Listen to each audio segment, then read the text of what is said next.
and welcome back to Down South Philly Show, brought to you by Sports Lounge Media. Man, this is a special Christmas Eve episode. Um, I know y'all missed us yesterday at our regularly scheduled time on Tuesdays at 7:30 p.m. Eastern Standard Time, but we had a very special Christmas Eve episode. We had the whole Sports Lounge Media on. We had on our Christmas sweaters. We had on our Santa hats. We recapped the entire week 16. We previewed the big games for week 17. We had a ball. We even talked a little bit about some of our favorite gifts over the years, and it was a real good episode. Episode went for about an hour and a half. Just had a ball seeing everybody celebrating right before the holidays. Was good, Ken? Was good, Ken? I know this is a big game.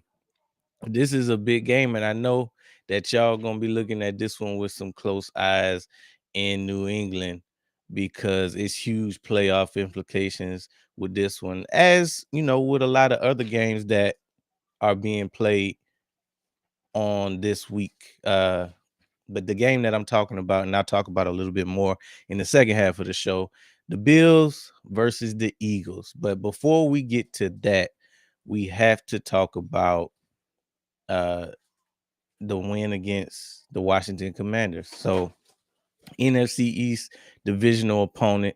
Uh, Kent Pat Talk says handle business. Yep, we got to handle business. We played the Washington Commanders in Washington. Um, Really, for us, it was one of those games that we just had to have again. Offense hasn't quite looked how we needed it to look all year long. Of course, we seem to have found something. I feel, in my opinion, since the Chargers game, maybe even a little bit um, in the Bears game, but definitely the Chargers game. It seems we're starting to find some continuity on the offensive side of the ball. We're starting to run the ball better. We're starting to become less predictable in the pass game. Mixing up our route concepts. The route trees are looking a whole lot better. Less hitches, more drags, more AJ in the slot, more Smitty in the slot. It just seems less penalties. So it seems like we're moving in the right direction. Um, I think that this slew of games that we have, starting with the Chargers, of course, after that we played the Raiders, just finished playing the Commanders. We have the Bills and then the Commanders again. Excellent slot of teams to kind of work on your offense because not really world beaters when you think about defenses. The Chargers probably the best defense that we've played in the past month. Um, but you got to have good defenses in there to kind of, that measuring stick. At the time when we played the Chargers, our offense was still in limbo, if you will. So we went back to the drawing board, fixed some things. Doctor prescribed us the Las Vegas Raiders, and then we go out there, we put up 31, we shut them out. Then we go to the Commanders, which is another one of the worst defenses in the league, where we can kind of, work some things out, fine tune some things. We seem to be finding our way in the run game. Saquon has had 3 games now where he's had a great rushing outfit. I think 2 of those games he eclipsed 100 yards. So he's getting back to the 24 Saquon, which I don't really think that the 24 Saquon really left. I think it was more so, one, the offensive line hasn't been very good all year, and 2, the offensive coordinator really hasn't been that good all year. Now, both things have been better as of late. So when we talk about this game in particular against the Washington Commanders, it started off kind of rough, not gonna lie. We fumbled our opening kickoff return. But defense holds it down. Defense holds it down. They hold them to a field goal. They were put in a terrible situation right out the gate, but they stood up and performed, which is all you can really hope for. After that, it really was no point in the game where I actually thought that we would lose the game. It really is one of those games where they were super hurt. we had a clear talent. It was a clear talent gap on the field that you could tell, and we took care of business. So when we talk about that game, I'm pull up the numbers. Eagles versus Commanders. All right, so Hurts had another efficient night. He went 22 for 30, 185 yards, 2 touchdowns, no picks, sacked twice with a QB rating of 111. Um, Saquon rushed 21 times, which is that number. I say 20 to 25 is a good representation of the amount of touches that I would like to see. Merry Christmas, Daniel Barry. How are you on this fine Christmas Eve? Um, Hurts is getting back incorporated into the run game. He rushed 7 times for 40 yards, which will be crucial going down the stretch. We got Tank involved, 4 carries for 37 yards. I would have liked to see him involved a little bit more in this game because he really didn't get touches until the game was over. He kind of salted away the game with his touchdown. But you can just tell that he just brings another element, change of pace. For nothing else other than a change of pace, you get used to going against one back for the entirety of the game, and then you kind of can pick up on some tails and some things like that. But when you have 2 backs in there, they kind of keep you on your toes, keep the defense on their heels, and we can definitely do that if we implement Tank more in the offense. AJ Brown had another. This is actually one of the first times all year where AJ Brown had a good game and we won the game. So he had 9 catches, 95 yards, no touchdowns, but still, 5 yards shy of a 100-yard game. Smitty had a decent game, 6 catches for 42 yards. He dropped one touchdown, but on the same drive, he catches a touchdown, so that kind of evened out for him. Goddard added to his total. He had 3 catches for 32 yards, a touchdown, which brings him to 10 touchdowns on the year. Easily his best season so far as an Eagle, mainly because this has been he's been relatively healthy this season. So we all know what he can do when given the opportunity to be a ball player. He's gonna ball for you. His main knock has been his health and his availability. But when on the field, he's one of the best tight ends in the league.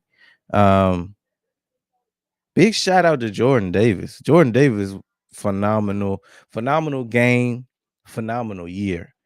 He had 4 solo tackles. He was just all over the field in this one. When we talk about the Commanders, Marcus Mariota didn't have a great game. He actually got knocked out of this game, but before he did so, he he went 7 for 14, 95 yards, no touchdowns. Got sacked one time, had a rating of 72, and then Josh Johnson came in, and the game was pretty much over with after that. We already know what happens when we play against Josh Johnson. When he comes in the game pretty much is over with. They actually had a decent running game. C-Rod went for 15 carries for 63 yards, 1 touchdown. He had a very, very good game. He basically was the highlight of Washington's offense. Bill had 8 rushes for 25 yards and a touchdown. That was really their only offense in a sense. Terry McLaurin had the one big catch against Adoree Jackson, caught him with his pants down. But overall, it was just 3 catches for 53 yards. With 40 of those coming on that one play against Adoree Jackson. Debo had another 3 catches for 35 yards. But as I said, as soon as Mariota went down in that game, for all intents and purposes, was over. The game itself, it wasn't really much to talk about. Toward the end of that game, when we score our last touchdown, we actually go for 2, which I didn't really agree with. I questioned that in game. I thought at that point we should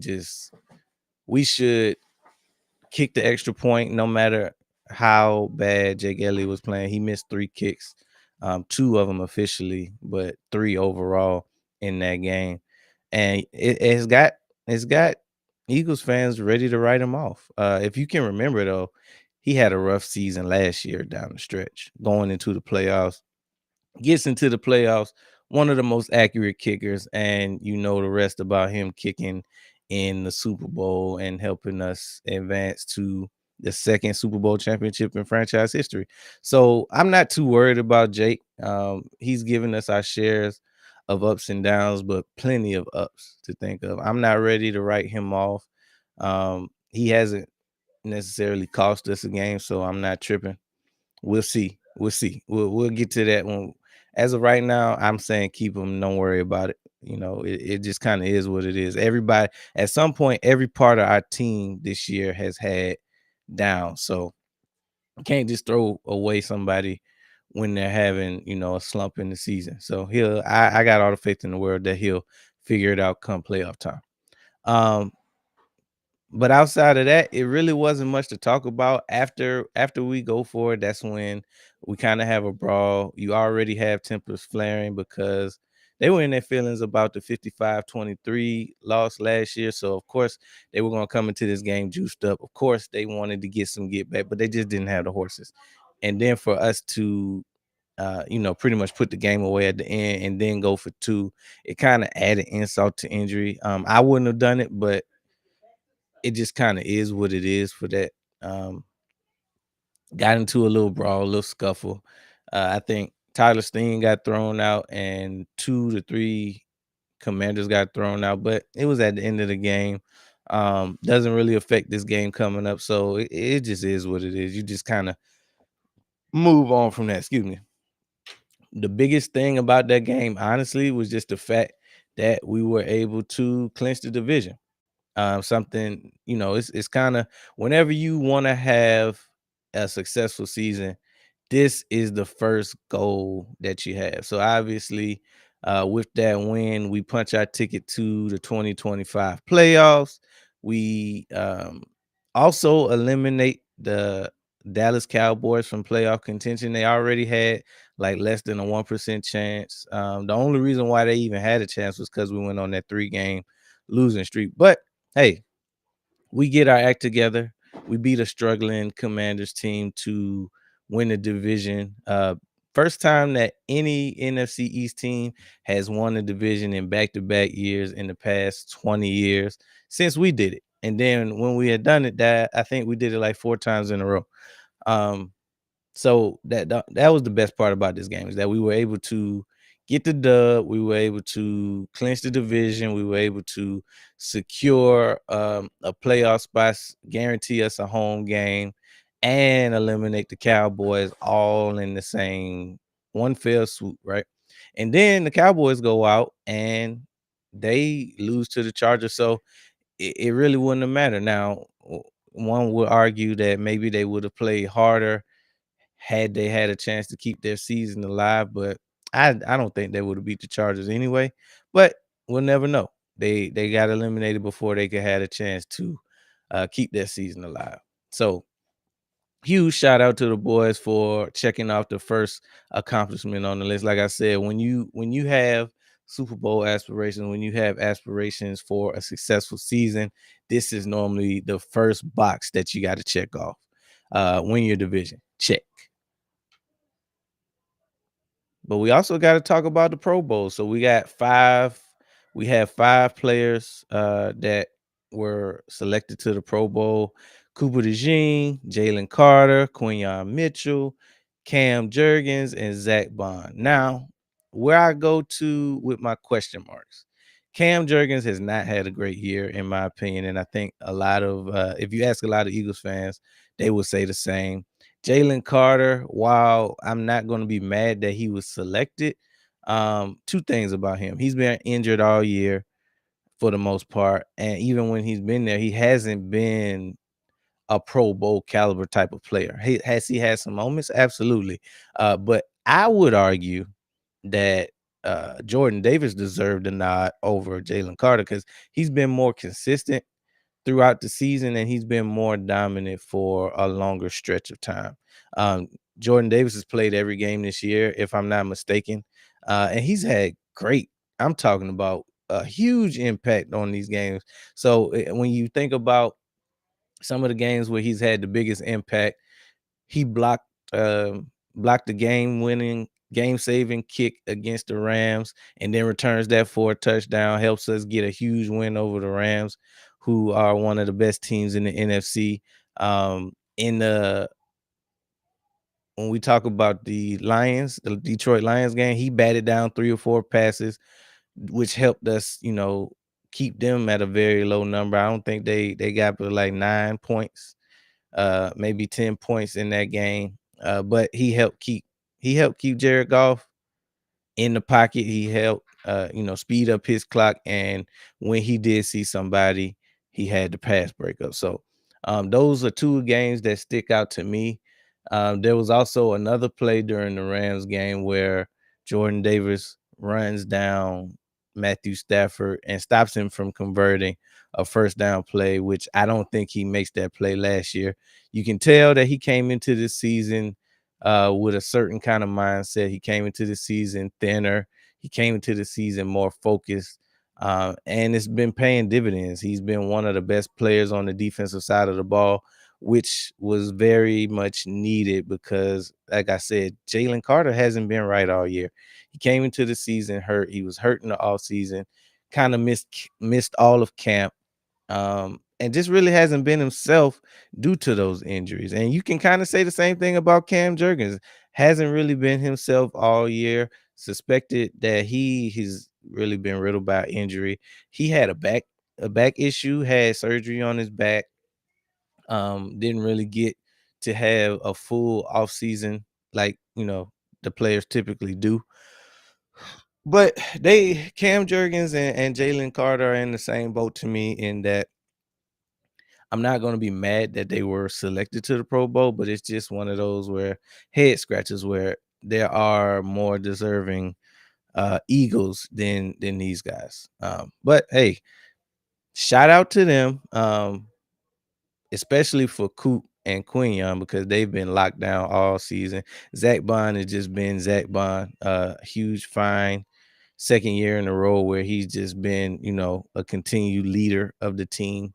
You already know what you're getting out of Zach Bond. So we got two lockdown corners and a leader of men in Zach Bond. So huge shout out to these guys for being selected to the Pro Bowl. But they probably won't even get the chance to play because the Super Bowl team doesn't get a chance to participate in Pro Bowls. But we're a long way from that. But let's get to the last thing before the last thing.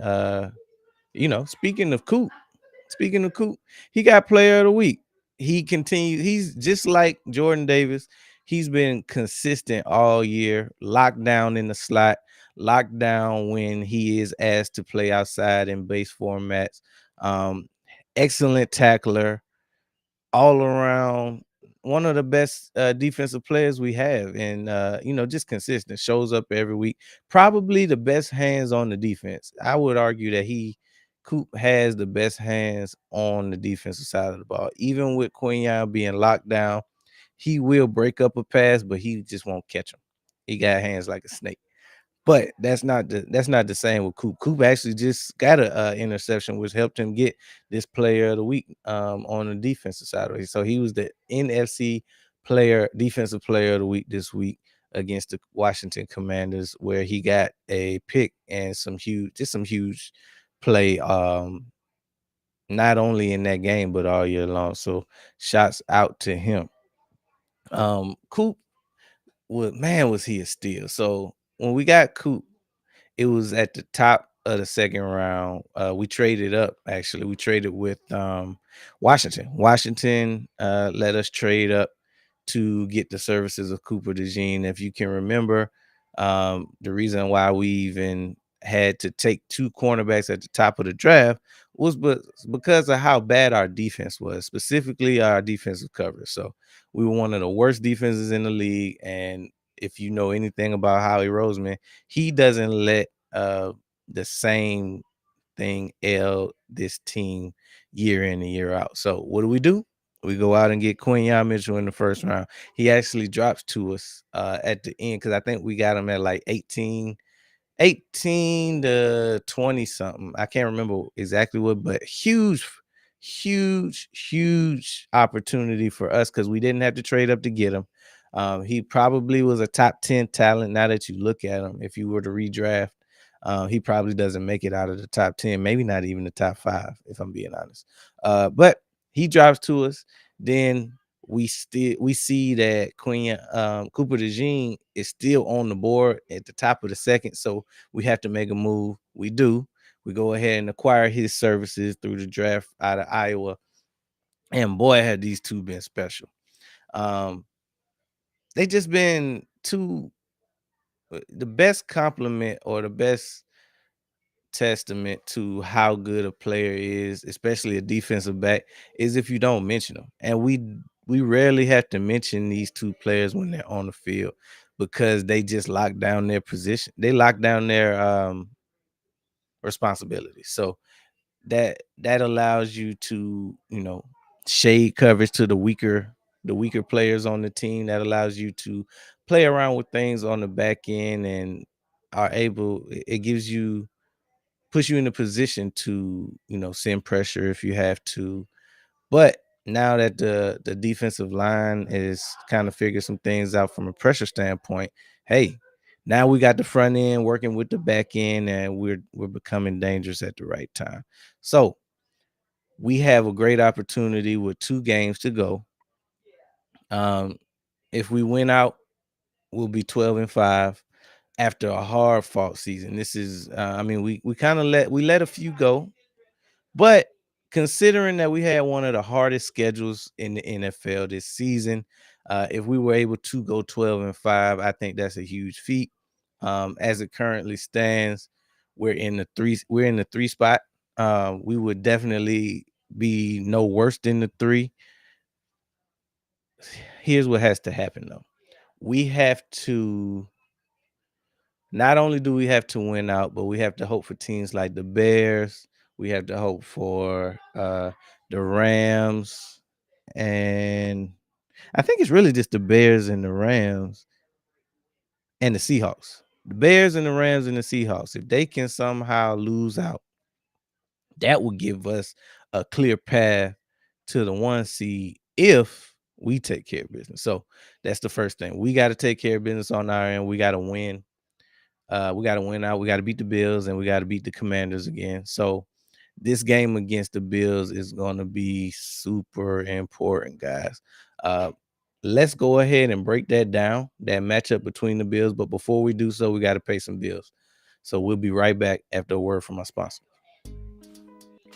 Introducing Black Diamond Concentrate from Diamond Collection, a premium mineral supplement crafted to elevate your hydration experience. Formulated with no dyes, sweeteners, or artificial flavors, Black Diamond Concentrate is 100% natural. Just 2 dropfuls added to a 16.9 ounce bottle of water can transform the way you hydrate. Order today at poweredbytmb.com and use code DSP at checkout to receive a 20% discount. That's code DSP. All right, let's get back to the show. Welcome back to the Down South Philly Show, brought to you by Sports Lounge Media. Make sure you hit that like button, drop a few comments, and as always, subscribe. We got to talk about the Buffalo Bills and the Philadelphia Eagles. That's a huge matchup with some huge playoff implications. Yet again, when we talk about, let me pull up some stuff. Obviously, we know that the Philadelphia Eagles are 10-5. We just secured the division with the win against the Washington Commanders. We got 2 more games to go, but the one that we're talking about today, the game against the Buffalo Bills. Now, the Buffalo Bills have a record of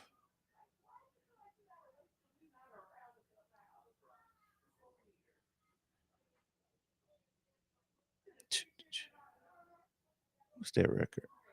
They got 11 wins on the season. Yep. So they got 11 wins on the season. They're in a battle with the New England Patriots, who currently have the slight edge over them. I think they're like a game in front of them. I think they got 12 wins. They've already split for the season. So really it's going to come down to these last two games. Patriots fans are hoping that the Bills lose out. Bills fans are hoping that the Patriots lose out, but none of it matters if these teams don't take care of business on their end. This will be a huge game for Buffalo in helping them in securing not only a better seed, but potentially winning the division. Uh, this helps the Eagles out just purely off seeding. We've already secured the division. By winning this last game. So it's all about seeding for us. As a matter of fact, if the Eagles don't win this game, it's highly unlikely that we um, suit up any of our starters in the final week of the season because we will be playing that following week in the playoffs. So it wouldn't really make sense. We would be our seeding hopes would kind of be over. We'd be locked into that 3 spot, so it really wouldn't be advantageous for us to play our starters next week. So with that being said, this is the game of the week. We're playing the Bills at 425. We haven't played the Bills since the 2023 season. If y'all remember, that came down to the wire. It actually went to overtime last time we played them, with the Eagles coming out victorious at home. I suspect that this is going to be another close game, but the keys to victory will be different. So here's some reasons why I think we have an even better shot of winning this game than we did in 2023. Um, I've had a chance to watch the Bills a lot this season, and in doing so, the rush defense has not been good. I think in all of their losses, two things have been apparent to me. They have trouble stopping the run, and if you stop them from running, then you'll give them fits. They don't really have a lot of weapons on the outside for Josh Allen to throw to. As a matter of fact, I think his biggest weapon on the outside is Shakir. Um, Two tight ends, Dalton Knox and Dalton Kincaid. No, it's Dustin Knox and Dalton Kincaid. Those are two huge weapons for him, but ultimately it really takes a superhuman effort on a weekend and week out basis for Josh Allen to win with this team. As it's currently constructed, it's just not a whole lot of stars. It's James Cook and it's Josh Allen. James Cook is having a phenomenal season though. So that's where the first key is. So James Cook right now, his stats, he has 1,500 yards on the season. He's averaging 5.3 yards per carry. He already has 287 touches on the year, with 12 touchdowns and 32 receptions. So he's definitely having a Pro Bowl year. Um, he's having a similar impact, nowhere near as big of an impact as Saquon, but for his team, he's having a huge impact on these games. And when he doesn't get a chance to show out, they don't win. So that's the first key. We stop the running game and we force Josh Allen to throw to these no-name receivers. That gives us our best chance to win this game. It's going to be cold. I think they said it was going to be in like the high 30s, high to mid to high 30s. Should be some snow, which we're no strangers to the snow by any means. It's going to be up in Buffalo, one of the last games that they're playing in Highmark Stadium, so they're going to be juiced up for that. But both sides got everything to play for. We got some reinforcements coming. Jalen Carter looks like he's going to suit up Sunday. We're actually getting Lane Johnson back as well, which I kind of got mixed feelings about both of them. I think that we should probably keep them out another 2 weeks, but it's kind of a catch-22 because you don't want them to be rusty going to the playoffs, but you also want them to be as healthy as possible because we need them down the stretch in order to be dangerous. We already know what we are. We are a better team with both Jalen Carter and Lane Johnson on the field. Both of them are suspected to be back, which is huge news for this game in particular. So we'll be as close to healthy as we've been in the past month.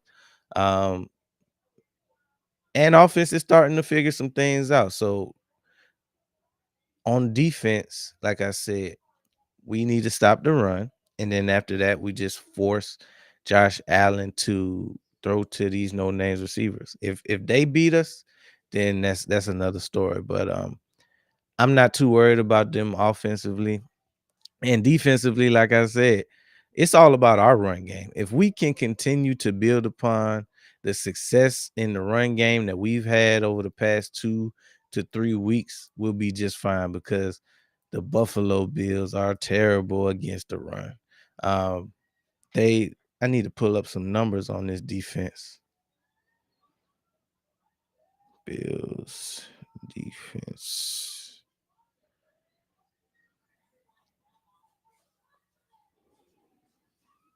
So the defense overall ranks around the middle of the pack. They're about 15 to 20 in total yards. Um, actually top two in opponent passing yards. So that's their strength. Their strength is actually their pass defense. But the rushing defense, 31st. So that's it's only 32 teams in the entire league. So if they're 31st, that means that that's our goal. That's our goal. We need to run, and run some more. And not only with Saquon, we need to run Tank. It really, for this one, I know I said that the goal for Saquon is 20 to 25. This game needs to be 15-15. It needs to be 15 touches from Saquon and at least 15 touches from Tank. That gives you a nice change of pace.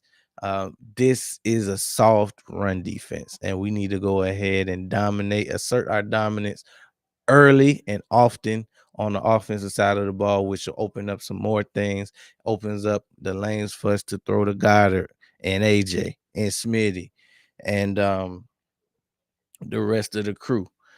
The offensive line will be key as well. They have been better as of late. Still not back to 24 form.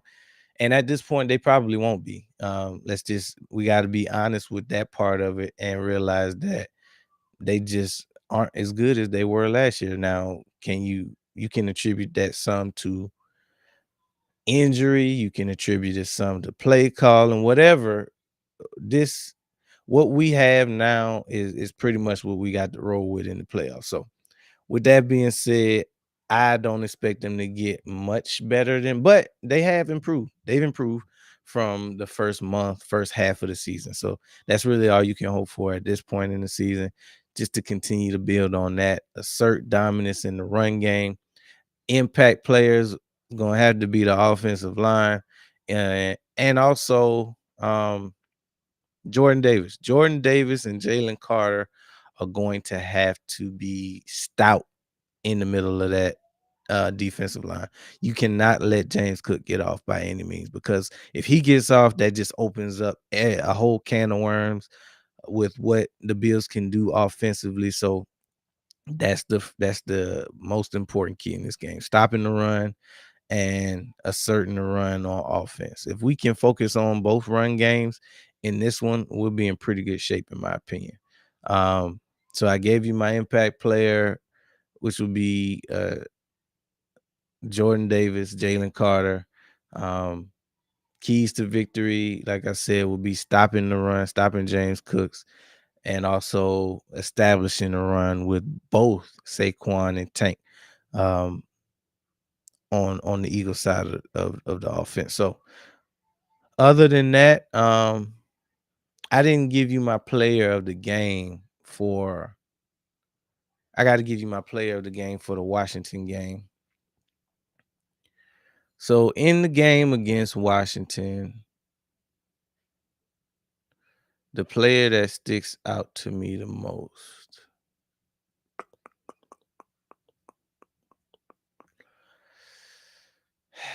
I guess we got to go with Coop, man. That's the easy answer. We got to go with Coop. He already won the NFC defensive player of the week. So let's give him the game ball today. Because his interception helped set us up in Commander's territory and give us the opportunity to put the game away. So I mean, he picks it off, we score. That's pretty much the end of the game at that point. So yeah, I give the game ball to Coop. I also will give a game ball to Tank for just staying ready. He didn't really get many touches. He hasn't really got a whole lot of touches throughout the year, but he's been very effective when he has had the opportunity to rush, and he took advantage of it this week. As a matter of fact, I think he had like 7 carries, and then one of them was for a 10 to 15 yard run in the end zone, which shut the door on any comeback opportunity that they had, which ended up being cuts because they got a cheap touchdown at the end.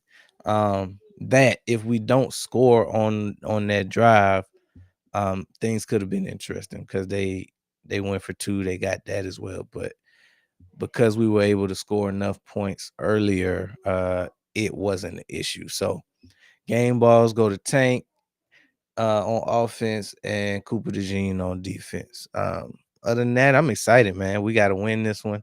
We're in a tight NFC seeding battle with the top teams in the NFC. Right now, we're the 3 seed. We have aspirations of at least a 2. And if things fall just the way we want, we still got a small chance of securing a 1 seed. Um, I think in order to do so, the Seahawks and the Bears have to lose out, and we got to win out. Yeah, I think if the Bears and the Seahawks lose out, we win out, we would potentially have a claim to the 1 seed. That'll put us at 12-5, but that also mean that 12 wins is the most win. Obviously, to get the 1 seed, you got to have the most wins in the NFC. Which is tough when the Seahawks already have 12 wins, but they got some tough matchups coming up. They got a big matchup against the Panthers at 1 o'clock Sunday. And then I think they finish off with either the Bears or the Niners. I think they play the Niners. So neither one of those games are easy. You got a division matchup, and the Bears have been playing some really good football, and we lost to them. They ran all over us. So yeah, that's what we got to root for this week. Obviously, a Birds win. Well, a Birds win, and then a Bears and a Seahawks loss will keep everything that we set out to do in the offseason, everything that we had high aspirations and goals of accomplishing, still on the table. Everything that we want is still on the table. We have to put ourselves in a position for it to matter, though. Secure this dub against the Buffalo Bills and give ourselves a chance in the last week to secure some things. Of course, if the first seed is locked up, if the 2 seed is locked up, then we don't play anybody next week. But we'll get to that when we get to that. But until then, I won't see y'all again until Sunday. Yep. So we got primetime sports. Obviously, we got 2 games that day. We got the big one that I just covered with the Eagles and the Bills, and then the Sunday night game. Let's see who plays Sunday.